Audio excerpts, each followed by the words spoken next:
It's about the real country. It's about your opinion. So please, we want you to tell us what you think. This is the Political Correction. Every Sunday morning from 10 a.m. here on GBNews.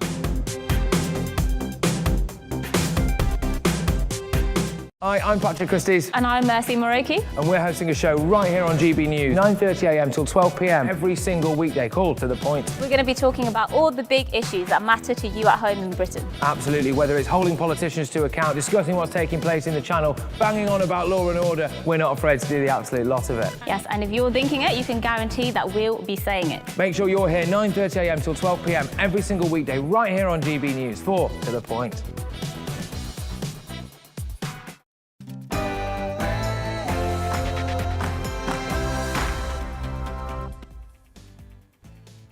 Hello and welcome to the briefing with me, Isabel Oakeshott. Lots coming up, including a look ahead to COP26, the standoff over sewage, French fishing row and animal welfare. But first, it's time for the news.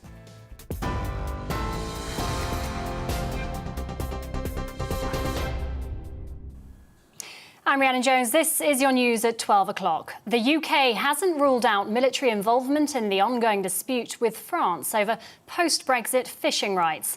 The French authorities are yet to release a British scallop vessel detained yesterday for not having a licence. French prosecutors say the boat's captain will be called to court next August. Talking earlier to GB News, the Environment Secretary George Eustace said Navy vessels would be used if needed. We want to try to resolve this dispute by getting France to understand and accept that those 55 vessels that haven't been granted a licence, probably aren't entitled to one. And if they're able to offer us the evidence that supports the applications, well, we'd process them. But for now, we're trying to de-escalate this. But we're also very clear that if France carries out the threats that they've made, then we will obviously make a proportionate response.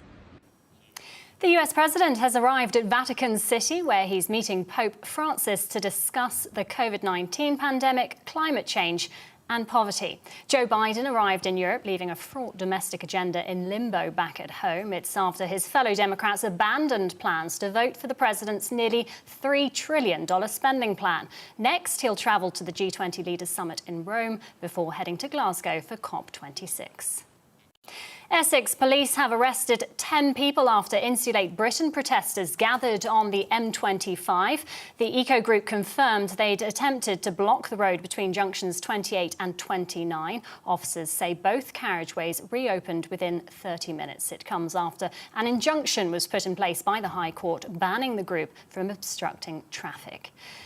England could soon become the first country in the world to licence e-cigarettes as a medical product to quit smoking. They're a step closer to being prescribed on the NHS for the first time under new plans. It comes after the British health regulator updated its guidance for people who want to quit smoking.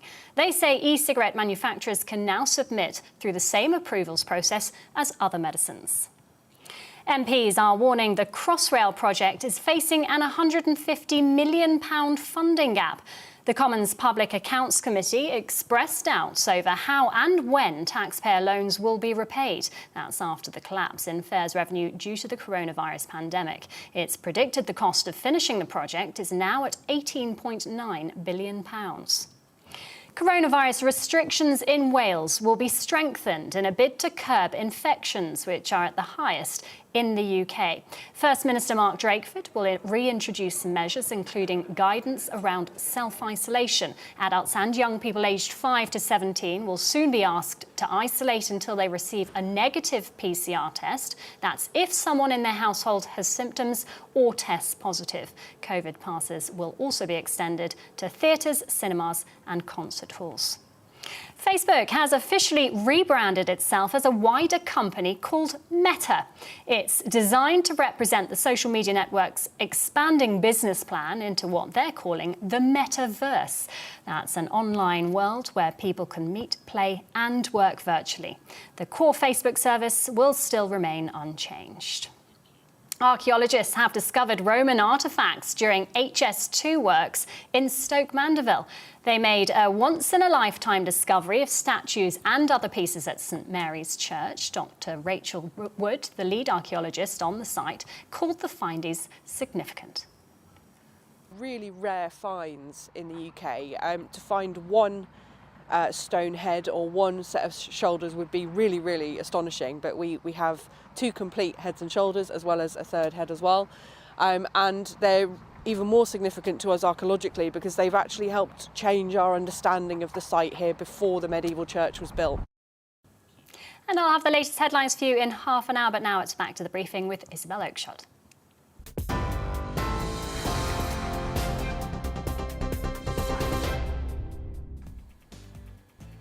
Coming up this hour on the briefing, thousands are set to descend on Glasgow this weekend for the COP26 climate conference. But at the same time, the UK is supposed to be setting an example on being clean and green. And while we're doing that, we're letting water companies pour raw sewage into our rivers and seas. I'll be speaking to one of the brave MPs who's trying to get ministers to do something about it. And should the taxpayer foot the bill for menopausal women in England to get hormone replacement therapy? Well, MPs are debating just that again in the Commons today. We'll be speaking to Caroline Noakes, the MP, live from Parliament Square, where there's a rally in support of the bill, and that's underway now. Plus, we'll have the next instalment of my series of very special interviews on The Cause, where we talk to influential people about an issue that matters to them. Today, I'll be talking to animal welfare specialist Neil Hudson MP. He's a former vet. As a bill aimed at helping kept animals, like pets and livestock, makes its way through Parliament. And as always, I want you to give me your political briefing. Send in your views and opinions by emailing gbviews@gbnews.uk or tweet me at GBNews.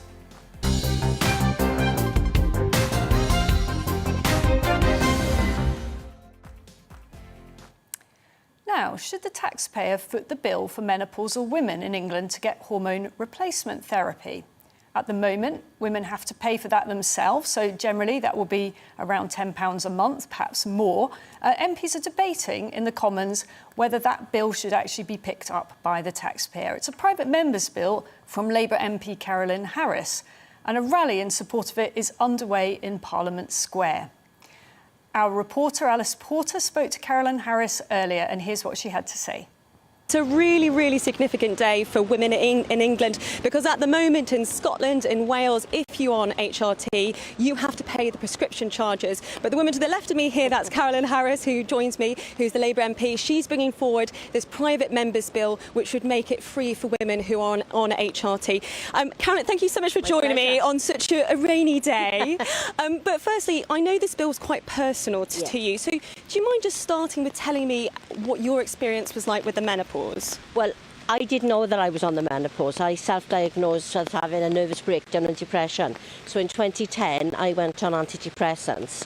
And I've only very recently, having gone on HRT, I've started to wean myself off antidepressants. But that's true for so many women who have been misdiagnosed and they've been treated or sent for tests for other symptoms because nobody's joining up the dots about these symptoms could potentially be menopause. So it's not just about HRT because a lot of women can take HRT, but it's about upping our game on doctors' training, on our education. No, we as women don't know the symptoms of menopause. It's about making sure that workplaces make the changes they need to keep women in work. It's about keeping marriages and relationships together. It's about raising the awareness that the menopause has been with us forever and it will be with us forever, and it's 2021 and we've got to stop pretending if we put it under the carpet it'll go away, because it won't. We've got to make sure that women can stay wonderful, and they can stay wonderful by us doing our best to help them through this phase in their life. Yeah, it's important to stress that this bill, one part of it is about HRT and about making the prescriptions free and available for women in England, but it's also part of it, as you were saying there, it is about education, because there's still so much sort of myth busting. I mean, even when I was looking into this, I wasn't aware of some of these symptoms, like sort of joint pain and some of the sort of the mental health implications as well. Women are helping each other at the moment. So we have women who will have had a particular set of symptoms, and they'll talk to another woman, and it'll be like a light bulb moment and think, well, I've got that. And then they are discovering that they potentially are menopausal.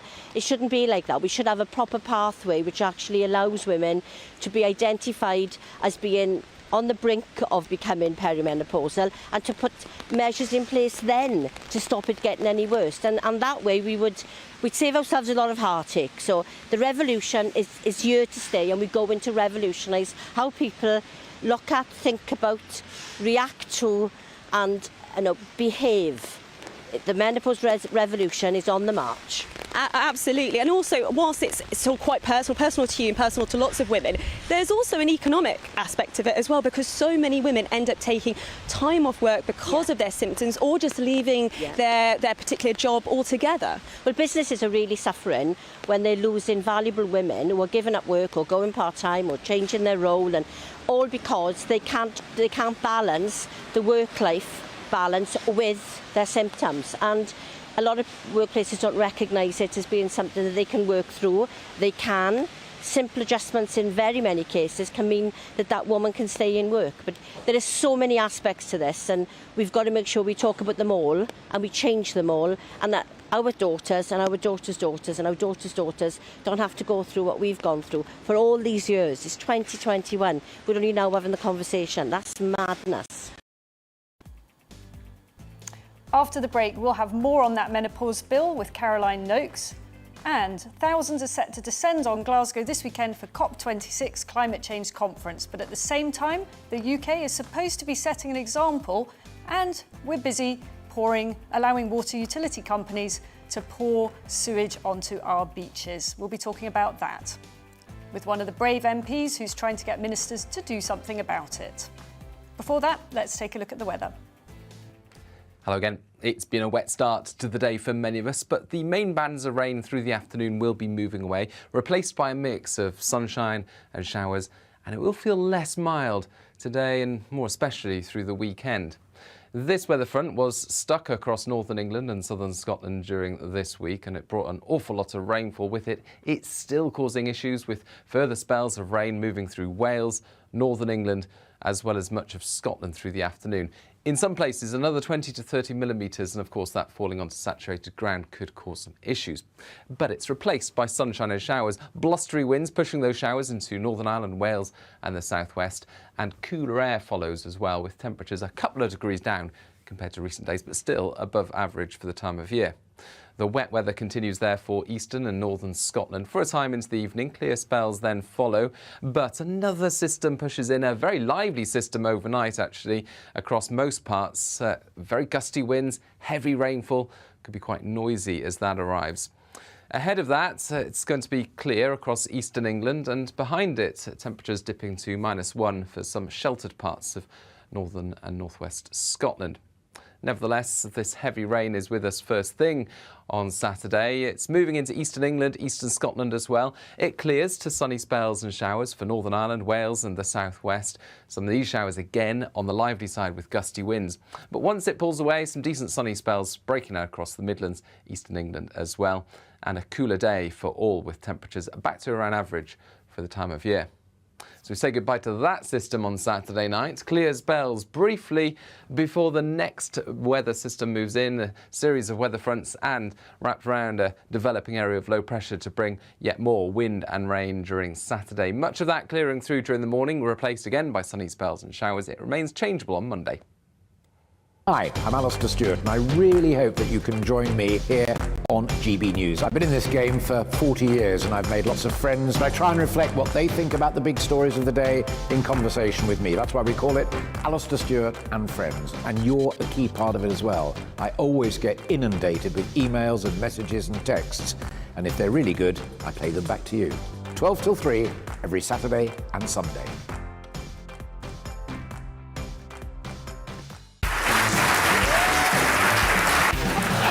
My name is Andrew Doyle. Join me every Sunday evening at 7 p.m. for Free Speech Nation.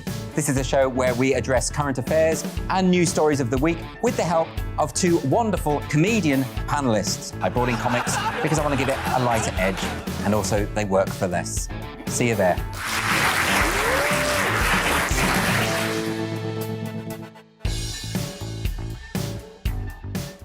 I'm Colin Brazier. I've reported from more than 70 countries around the world, covered wars from Afghanistan to Iraq, from Lebanon to the Balkans. I'm trying to bring that experience, that feel for events, to the studio. And something else, I'm ready to give an opinion. Today's stories with a spark. Brazier from 8 p.m. weekdays on GB News.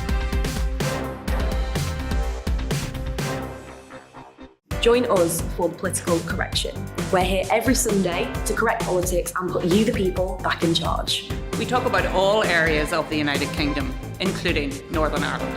Our debate goes way beyond the Westminster Village. It's about the real country. It's about your opinion. So please, we want you to tell us what you think. This is Political Correction. Every Sunday morning from 10 a.m. here on GB News.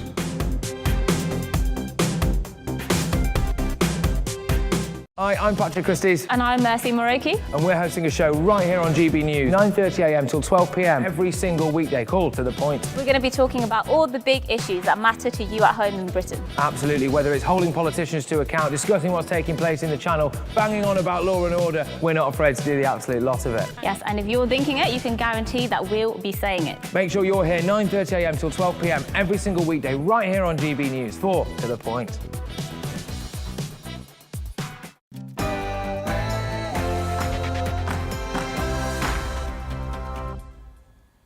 Hello again. Now, 25,000 people are about to descend on the city of Glasgow for the Great Climate Change Conference, COP26. This is where global leaders are going to debate how to tackle global warming. And it runs for a whole 2 weeks. So brace yourself for a barrage of warnings about how the world will end if we don't all get rid of our gas boilers and bow down before Greta Thunberg. We'll all be told we've got to play our part by buying electric cars. Have you checked out quite how expensive those are? Eating less meat and taking less foreign holidays. Now, I'm actually in favour of a lot of this. We have got to stop destroying wildlife habitats for cattle ranching and filling the sea with plastic. But while Boris Johnson wants this country to set an example to the world by reaching so-called net zero on carbon emissions by 2050, he's busy letting British water companies pour billions, and I mean billions, of litres of raw and semi-treated sewage into our rivers and into the sea, often right by the beach. Now, this has actually been going on for years. People haven't really been that aware of it, and the full scale of the problem was exposed in a Commons debate last week, when a handful of brave MPs, generally those from constituencies affected, tried to get ministers to do something about it. And do you know what Boris Johnson did? He ordered his troops to vote against measures. Those measures that would have slapped a legal duty on water companies to stop polluting our waters in this way. So pretty inexplicable. Joining me now to talk about what happened in the Commons last week and where next for the campaign to tackle the outrageous behaviour of utility companies here in the UK is Craig McKinley. He's MP for South Thanet, and that is one of the areas affected. Hello, Craig. Thanks for joining us. You were one of the rebels last week, weren't you? Tell me about what the water companies have been doing in your constituency. Well, there are a lot of very bad water companies, and I'm afraid Southern Water has shown itself up to be one of the very worst. It was slapped with a £90 million fine, one of the biggest in corporate history, in July, for, years' worth of not only dumping at sea, but trying to cover it up as well. So they were found out, and you can imagine the outrage in my constituency, a constituency that is very reliant on tourism. We've got 14 of some of Britain's best blue flag beaches. At the height of summer, they were all closed because of yet another accident, leakage problem that Southern Water did on our beaches. And just a couple of weeks ago, we had similar again. all beaches closed because of Southern Water. Now, when we had that amendment, I mean, it's all quite complicated in Parliament, as I'm sure you appreciate, Isabel, but the amendment that came from the Duke of Wellington that we were to consider, to me, was not an unreasonable extra requirements that we require of our water companies to actually stop this from happening. I mean, this has been happening for years. You could argue that the basic infrastructure of our sewage system, a lot of it Victorian, is just now simply not fit for purpose. We've had extra developments, extra planning. You could argue not enough Section 106 contributions by developers. And we've just added on to a system that's creaking into one that is now very much falling over. It's got to change because, frankly, I've had enough. I really have had enough of having absolutely sanitary towels, condoms and everything else on my beaches in Fanny. I've had enough. I absolutely agree with you there. And let's talk for a minute about Southern Water. You mentioned that they'd had this £90 million fine. A lot of our viewers probably won't realise that that related to breaches that took place between 2010 and 2015. So the company, that investigation will have gone on for a very long time. The company was aware for many years that the authorities were onto them. But those breaches didn't stop in 2015, did they? The company continued, even once they knew that inspectors were onto them, to dump sewage, either raw or semi-treated, into our waters. Its track record is simply appalling, isn't it? No, it is indeed. I mean, I certainly don't hold a candle for Southern Water, but I mean, I can appreciate if you've got the most unusual once in a 10-year, 20-year, 30-year deluge comes through, yes, perhaps no matter what you try to do, that we'd have problems. But this isn't just once in a flood or once in a blue moon. This is a very, very regular occurrence. I mean, I'm not an engineer of water sewage systems, but a lot of the failures that we've seen by Southern Water have been simple mechanical failures of various pumping stations. That means there aren't secondary systems, there aren't additional power systems uninterruptible in position. So some of these errors that they've made, particularly of late, I feel are down to just cyclical maintenance issues. I mean, there are other issues. Of course, we've got a very strange sewage system whereby rain runoff mixes in with our sewage, proper sewage from our houses, and goes down the same tube. I mean, you wouldn't start a new sewage system like that, but that's what we've got. But they really need to invest in bigger tanks to actually hold up this effluent that's mixed when you have times of rain, and not particularly excessive when we have these problems. And that infrastructure needs to be built, now and very, very much in the near future as soon as they can, because, as I speak today, I think over the last week there's been, again, a multitude of outfalls of raw sewage into our seas, not just in my area, but around the entire south coast. But the big problem is, of course, who's going to pay for all this? You're absolutely right. I happened to check the Southern Waters website this morning. I looked at the Isle of Wight because that's a place that's very special to me. And there have been outflows actually in the last 24 hours. I mean, this is all the time. These overflow systems were supposed to be sort of emergency outflows, weren't they, for extreme weather? And actually, they're just the regular use of it. Help us understand why, ahead of COP26, when we are supposed to be setting an example to the world in terms of our standards on environmental care, that so many members of Parliament, your colleagues, refuse to join moves to stop water utility companies doing this? Well, I think that's a bit of a simplistic appraisal of what happened. I mean, I don't know any colleague who wants to have raw sewage dumped on beaches. The argument given by the government was, there are measures in the Environment Bill, which is very robust, actually. It's a very robust bill. There's nobody better than me that wants to leave this planet in a better place than we found it. So I think of that was a little bit of a simplistic appraisal of where people are coming from. But the government should have appreciated the seriousness of particularly tourist areas and what this means to them. And I think they were caught a little bit unawares by the outrage across the country. And I would say it's probably my number one email inbox of this last week. That probably happened to all of colleagues across Parliament. Government has recognised that. And we heard from the Secretary of State, George Eustace, just last week, that when it does come back to the House on, I believe it's the 8th of November, there will be something very much stiffer in there, which I think is somewhere close to that amendment that I voted for, that many colleagues didn't. So I think we're in a better place. But, as ever, government doesn't seem to recognise the strength of feeling out there sometimes, and it'd be better in many cases to be ahead of the curve rather than behind it. But we do need to discuss cost here. Well, you make that point. We do need to discuss cost.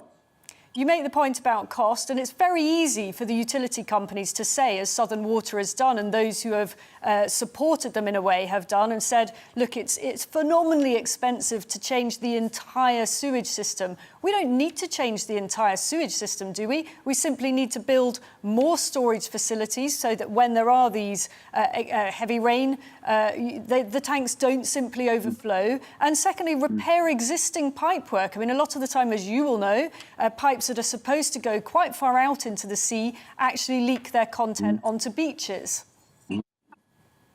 No, absolutely right. We were offered last week estimates by the government of why this was too expensive an amendment to support, and we had a figure put at us at 150 to 600 billion. Given that's quite a range of difference, made me think nobody's really thought about this very carefully, because you've got a range of 4 times here. You're absolutely right, Isabel. I'm not saying we need to rip up every sewer across the whole country. I'm sure there are some areas that manage with the system that they've got. What we need is the water companies to make sure their cyclical maintenance is up to standard, that they have secondary systems in case of failure, and to build tanks to actually cope with times of excessive rainfall. I can't see that's going to cost something of 150 to 600 billion, because at the end of the day, if we did want that type of complete rip out of our sewage system, you and I would have to pay for it in excessive water bills. But we have a very strange market in water. It is a controlled monopoly. I don't have any choice where I live but to pay a bill to Southern Water. If I want a better system, it will come out in our bill. It's always, I know, very easy to have a virtuous viewpoint on these things. Very easy to do that until you get the bill for it. So we need a way that is better. Now, you mentioned COP26. I would rather the delegates that are coming there are talking about these type of issues, talking about getting rid of single-use plastics, making sure rivers around the world are not blocked with this type of filth, that we are stopping proper noxious releases of chemicals into the environment. That's what we could achieve in a very, very short time. These ambitions for net zero by 2050, largely uncosted, we know very expensive. I think it's altogether a glorious waste of time, but I am on the critical side of all this. Thank you. Well, Craig, one more question for you. Have you looked into the ownership of Southern Water? Do you know who is actually behind the company? Yes, indeed. I mean, I've looked into across the country the ownership, and there is a lot of foreign ownership and investment money. Currently, Southern Water had a dilution of its share capital, and it's now owned by an investment company from Australia called Macquarie.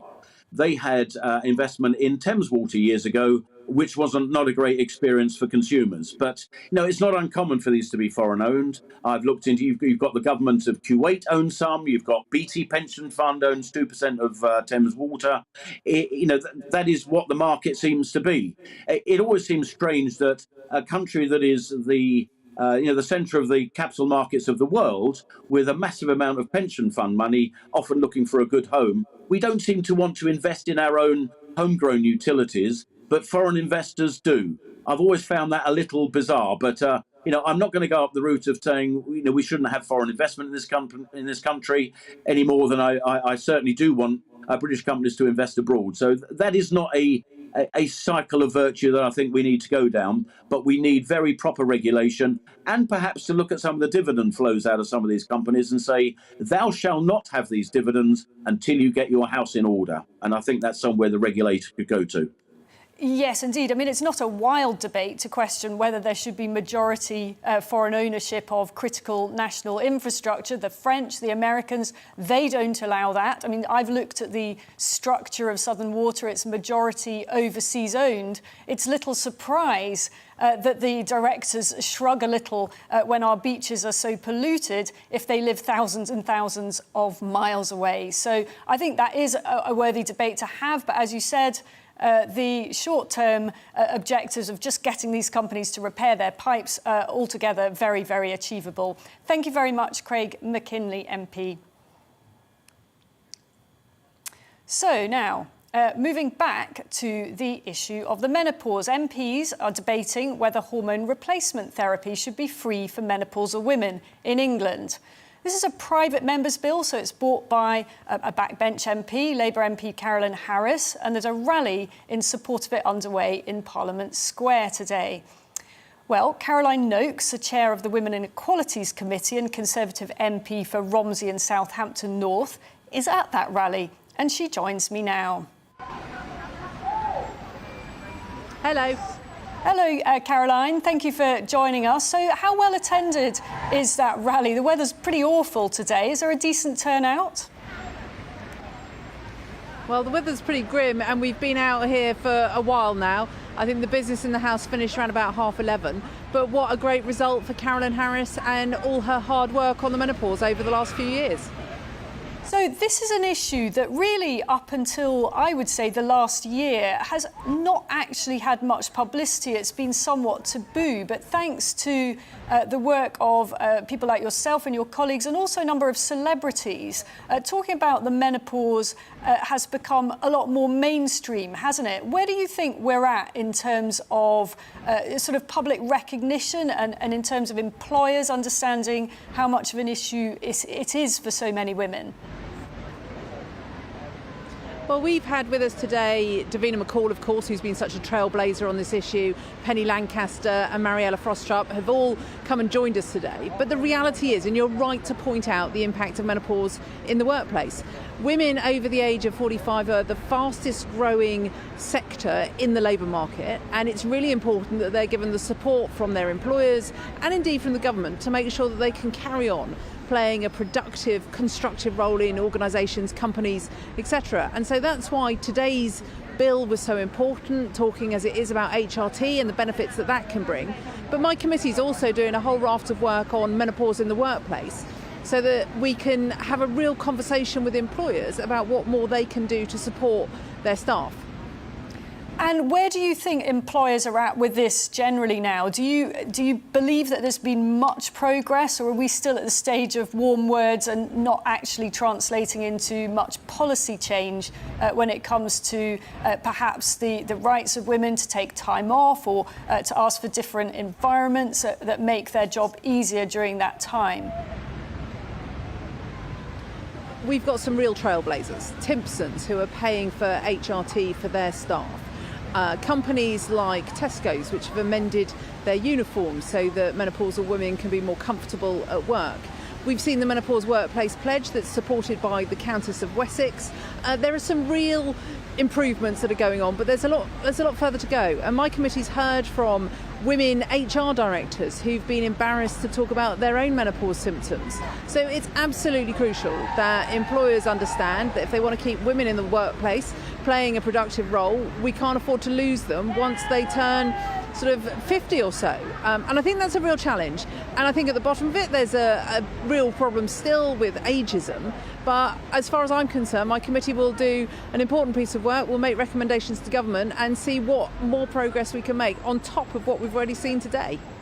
And is your committee talking to health insurance companies at all? Are you aware that some health insurance companies simply have a kind of blanket exclusion on all menopause-related issues? And given that for some women this is a period that doesn't just last a couple of years, are affected by menopause-related symptoms for perhaps a decade or more, do you think it's acceptable for health insurance companies to say, actually, we're not going to cover anything relating to the menopause, this after all being something that affects pretty much every single woman on the planet? So this is one of the really big questions that my committee's asking at the moment. Should we make the menopause a protected characteristic? We know it will affect 51% of people. We know that it will impact women maybe for a decade. That's a phenomenally long time. And so I think it's absolutely imperative that we don't see blanket exclusions around menopause symptoms. And also we have to understand there are a really wide range of symptoms. Everybody reverts to the hot flush. as being the one and only. It isn't. It's sleeplessness, it's anxiety. We've heard about women being prescribed antidepressants to cope with the menopause when quite obviously HRT would have been a better solution. We hear about night sweats, about people who are simply unable to operate because of repeated migraines. And not to mention sort of aches and pains and stiffness, all sorts of things. So to have a blanket exclusion on those sorts of symptoms, well, you're potentially including a range of other conditions and diseases as well. So, you know, it's really short-sighted of any organisation to try and implement that sort of exclusion. Indeed. Thank you so much, Caroline. I hope that rally continues to be not too rained on. Still to come on the briefing, the row with France over post-Brexit fishing rights. That rolls on. Environment Secretary George Eustice refused to rule out getting the Navy involved when he spoke to GB News earlier this morning. We'll be having more on that shortly. But first, it's your news headlines with Rhiannon Jones.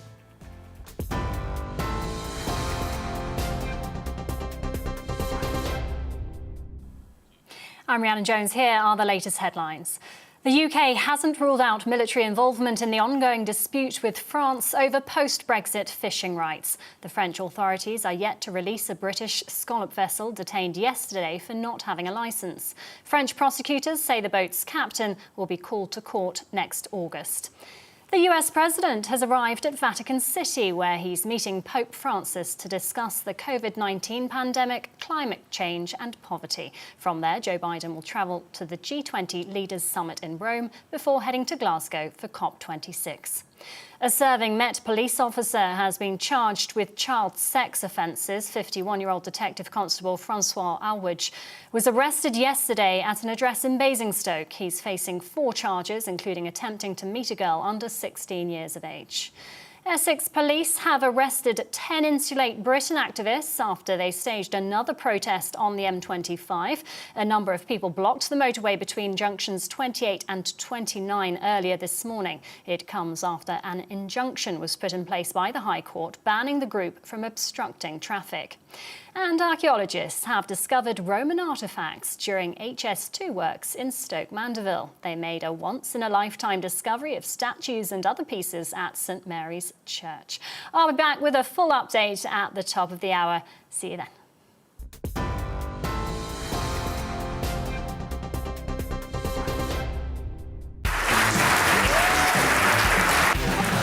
My name is Andrew Doyle. Join me every Sunday evening at 7 p.m. for Free Speech Nation. This is a show where we address current affairs and news stories of the week with the help of 2 wonderful comedian panellists. I brought in comics because I want to give it a lighter edge, and also they work for less. See you there.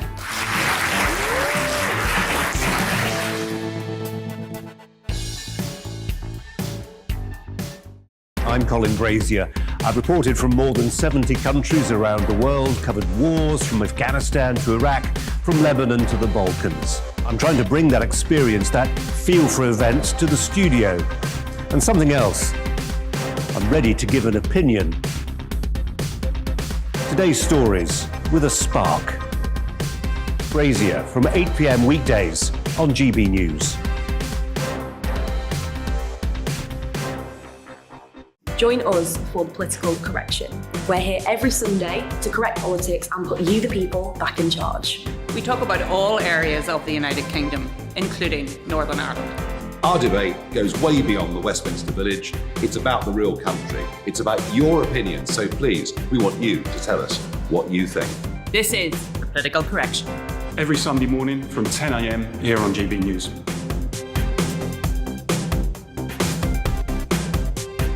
Hi, I'm Patrick Christie's. And I'm Mercy Moroki. And we're hosting a show right here on GB News, 9:30am till 12pm, every single weekday. Call to the point. We're going to be talking about all the big issues that matter to you at home in Britain. Absolutely, whether it's holding politicians to account, discussing what's taking place in the channel, banging on about law and order, we're not afraid to do the absolute lot of it. Yes, and if you're thinking it, you can guarantee that we'll be saying it. Make sure you're here 9:30am till 12pm, every single weekday, right here on GB News, for To the Point.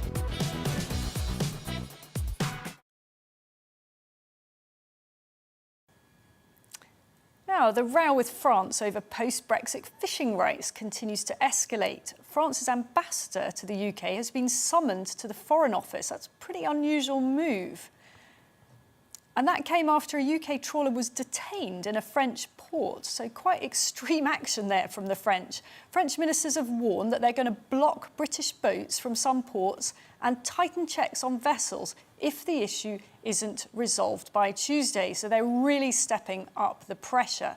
They've also threatened the electricity supply to the Channel Islands. I mean, you couldn't imagine that they could be serious about this, but it seems they are.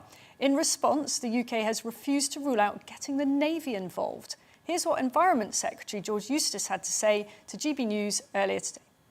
We think in the first instance that using diplomatic channels is the right thing to do. And of course, France, as an EU member, doesn't decide its own fishing policy. That's set by the EU, and the EU represent France internationally when it comes to fisheries. So we're raising it with the European Commission, since they've got a role in making sure France abides by the law and abides by the terms of the agreement.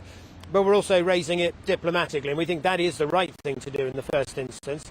But obviously, if France carries through the threats that they've made, and they've suggested they might be doing this from Tuesday, were they to do that, then obviously we reserve our options to, to respond in a proportionate way in kind. Well, joining me to talk about the latest on the fishing row with France is Chris Parry, the former Royal Rear. Let's see if we can get this right. Former Royal Navy Rear Admiral, who also served as General at the Ministry of Defence and as a NATO commander. Hi, Chris. Sorry for muddling up your title there. It looked dreadful on the screen, but it was a very important position that you had. Now, we're all over the place on this, it seems to me. A lot of sabre rattling. Is it any more than sabre rattling, do you think? Are the French serious about escalating this row? I think the rhetoric is way up at the moment, Isabel. I think at the root of this is a bureaucratic mix-up over who is on the licence list and who isn't. It's the job of the Marine Management Organisation to hold an up-to-date list of those boats that are licensed to fish externally outside our waters. I think basically what's happened is that the French list doesn't match the British list, and this trawler has fallen between the cracks. I mean, how likely is it really that the Navy will get involved? It seems vanishingly unlikely, but that said, we've got a vessel that's been detained. What's your perspective on whether or not really we would go that far? And if we did, what could the Navy actually do? Well, I think that there are politicians on both sides of the channel who've got an interest in stoking up, as I said, the rhetoric on this one. The French have got themselves into a judicial process that I think stems from just a bureaucratic mess up. So they'll be looking to climb down, I suspect, on this. The Navy will get involved if there is the prospect of any sort of the law being broken, or indeed any force being offered from one side or the other. The Navy's role is really to hold the ring, keep the peace, and make sure that the law is maintained. But that's quite an excessive measure, I think. We're nowhere near that at the moment. I mean, some of the measures that the French are mentioning are actually things we agreed to as part of Brexit. They simply haven't implemented them up until now. I can remember the days of work to rule, and essentially what the French are saying is we're going to work to rule on this. We've been quite sort of light on you in the past. This is the letter of the law according to what you signed up for, and we're going to impose it from Tuesday. That's not to excuse the French. We know they're great for the high-flown gesture, but I think this will all detune by next Tuesday, and people will realise actually it's a storm in a coffee or teacup. Well, Chris, while I've got you on, I can't resist just asking you whether you see a role for the Navy in terms of the issue of migrant crossings. I know we're changing the subject here a bit, but many of our viewers will wonder why we're talking about the Navy being drafted in over a fishing dispute, and yet we don't use the Navy in terms of these relentless migrant crossings over the Channel. Very dangerous things that are going on there and people being exploited. Do you see a role for the Navy with that? There's always a role for the Navy in maritime security and also in what we call military aid to the civil power. But to be frank, Isabel, if the right technical and technological solutions were put in place and some of the legislation were introduced, we could deal with the migrant situation very easily. There's been a lot of inertia in the system. And I would hope by the next boating season, by the time that starts, we get the technology in place, and that includes persistent drones looking into French waters, seeing when people come off the coast. We've got to have a better way of actually taking people to safety, which doesn't include bringing them to Britain. And also we've got to change the legislation to make sure that our external borders are secure in both legal and practical terms. Just one more thing, Chris. You heard in our intro there that the French are threatening to cut power supplies. Could they actually do that? Have they ever done that? Do you take that seriously? Well, I mean, they could do that because that's the way the grid is managed at the moment. But as we've seen with Russia, if you start using energy as a political weapon, people are going to look for their energy from elsewhere. So if the French want to cut off the British as a market, that's fine. Let them go ahead.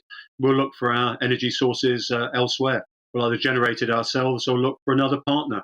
That's a game two can play, and I hope we will if ever that threat is implemented. Thank you very much, Chris. Nice to talk to you. Thanks, Isabel.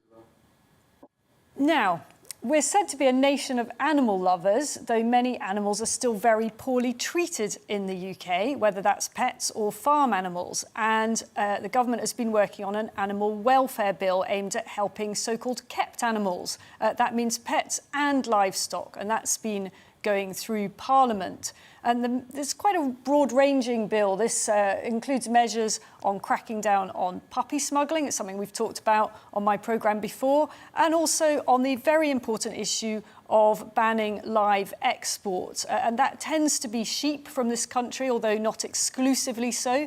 And these are farm animals that endure the most terrible journeys across the Channel. They're exported to the continent, and then they may have very, very long journeys to slaughter at the other end. Huge amount of animal suffering, and one of the benefits of Brexit is that we are now able to ban that. It's not something that we were able to do while we were within the EU.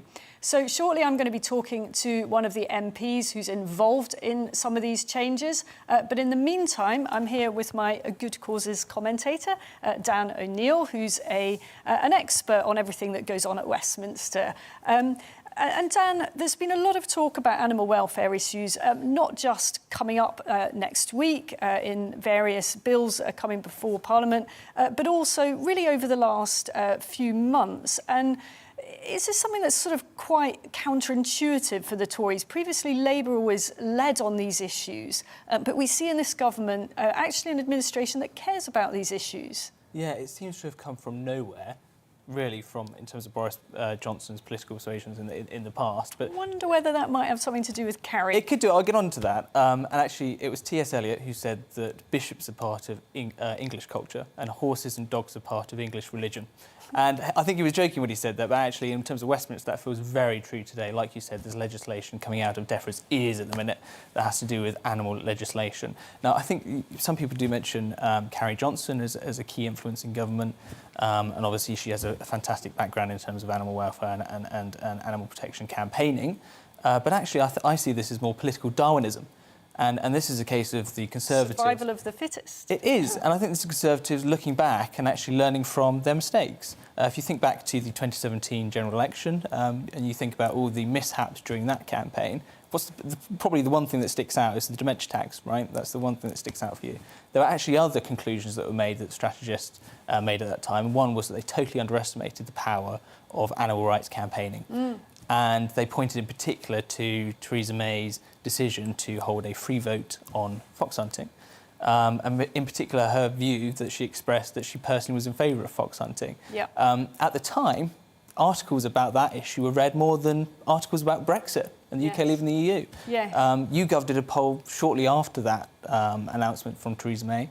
2 months after the election, it said that voter retention or recall of that policy was 56%. Now, usually you would have policymakers popping corks at that point. Yes. It's really fantastic. Unfortunately, only 11% of the country supported the policy, so it was really well remembered and really unpopular.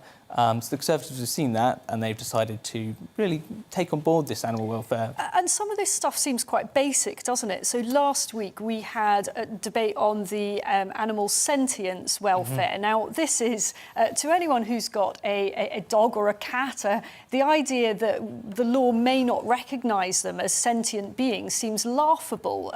The reality was, until this bill passed, actually, under current existing legislation, we didn't recognise that animals could have feelings, that they could be happy, sad, frightened, excited. And, I mean, that is extraordinary and a nonsense to anyone who has any contact with animals. Why was that? It was something to do with post-Brexit arrangements, wasn't it? It was just a slight gap in the transition. Maybe quite a significant gap, actually. Yeah, well, they're plugging it now. But actually, it's not without criticism. A lot of people might agree with you, but actually, on the surface, it seems fine. A lot of parliamentarians and particularly countryside groups are saying in private to me... What, they don't think animals have feelings? They do, but it's about the way the government's going about this. So this bill that you mentioned, the Animal Sentience Bill, is going to introduce a new select committee that's going to scrutinise all the government's actions with consideration to animal sentience, right? Seems fine it seems fine on balance, but it's who's going to be on that committee? And there's been a lot of names speculated. Yeah, and you know what? This is the sort of stuff that voters don't really care about. You know, the niggly bits of who's who on the committee, all of that. I don't think voters mind about that, do they? What they want to see is that the proper rules and regulations are in place that recognise that animals can suffer, and particularly, you know, we've got a fairly robust history through the RSPCA and other organisations bringing prosecutions particularly when domestic animals are mistreated. But the whole issue of farm animal welfare has been rather sidelined over the years. Yeah, you're right. And actually, Britain is a world leader in animal rights. It just is. In 1822, we were one of the first countries in the world to bring about some sort of animal protection law. I think it was then to do with protecting against cruelty against cattle at that stage. But it's not without criticism. I mean, when we're talking about this select committee who will have some sort of jurisdiction over government policy with regards to animal sentience, they may be able to block trade deals with countries who, this is what parliamentarians are telling me, with countries who may have lower animal welfare standards.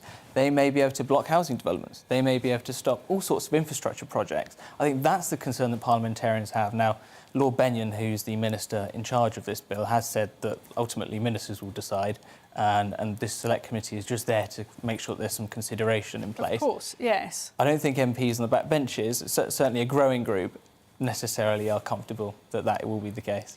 And how sort of party political is this? You know, do you see a sort of Labour lining up in one way, or is it's really across the board, isn't it? It's across the board, and as I said, the criticisms, because it is, parties recognise that this is a politically powerful issue, and it's one of those things, even with the bill that you're going to talk to Dr. Neil Hudson about just now, banning the pet keeping of primates. How many people in the country do you think keep primates? You know, but it sounds great, right? And it's a good political gesture. With the Animal Sentience Bill, you've got Ruth Deach, Baroness Deach, in the House of Lords. She's a crossbench peer. She's expressed concerns about this bill too, in terms of when we think about the COVID-19 vaccine. In order to have that vaccine, scientists had to do various tests on mice, ferrets, other sorts of animals that actually this committee may then block in future. So there is a bit of concern about how this committee will deal with things, who's going to be on it. So I'm now beginning to see why the makeup of that committee could be very important. Yeah. It will have an inbuilt Conservative majority, won't it? Because the committees, the way they're made up, it's based on it's sort of proportionate, isn't it, to the number of MPs in each party in Parliament. Yeah, but then you don't usually have to have bills to create select committees. So this is an unusual one. It's not quite sure. The DEFRA Select Committee is conducting hearings currently. And yeah, they're just trying to scope. The scope and structure of it is still ambiguous, and I think that's where the concern comes from at the moment. So, unfortunately, it appears that we have lost Dr. Neil Hudson, which is a pity, because he's someone you've worked with before, isn't he? I was just looking into his background, and he's actually a vet, and I think he's the first vet in Parliament for something incredible, like 140 years or something. Yeah, and he was the face. If you opened the Conservative Manifesto in 2019, he was the face of the Conservatives' Animal Welfare Action Plan that was mentioned in that manifesto. It had a big picture of him with his dog, and He took over from Rory Stewart up in Cumbria in his seat. And yeah, he's a fantastic voice to have on the Conservative backbenches when it comes to having some actual proper sort of career background in this area. So let's just talk about this issue of live animal exports. This is something I feel really strongly about personally. I've written about it over the years, and in fact, I remember a few years ago mentioning it on Question Time on the BBC and getting a huge amount of emails and letters from people, and that really bears out what you said about this being an issue that just really sort of touches something among British voters. I mean, the good news is actually we don't export that many live animals from the UK. There's only, I think, really 1 or 2 ports that they go from.